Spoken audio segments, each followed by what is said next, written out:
我哋今日整一個家常菜，柱侯蘿蔔炆牛件。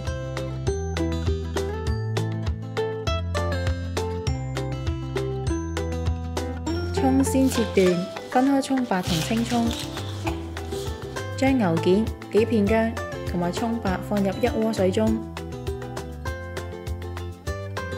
開中大火加熱，出水10分鐘。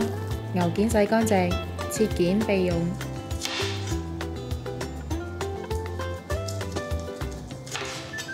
白蘿蔔去皮，用滾刀嘅方式切件，然後將柱侯醬、生抽同蠔油撈勻，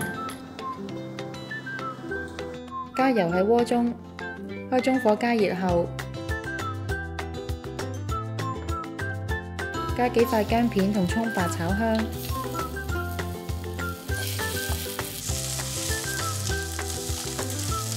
再加入牛件拌炒，沿住鍋邊落紹興酒，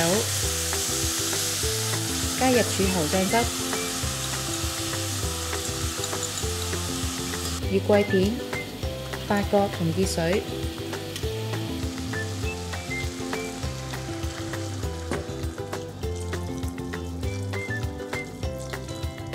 煮滾之後加入冰糖。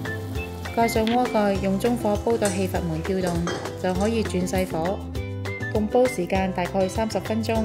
煲嘅時候保持氣閥門跳動，再加入白蘿蔔，蓋上鍋蓋燜煮多20分鐘。熄火之後可以焗15分鐘，最後灑上葱段就完成啦。鍾意我哋條影片嘅朋友可以 Like、Subscribe、Share， 同埋記得撳着個鐘仔，可以第一時間收到我哋嘅最新資訊同埋影片。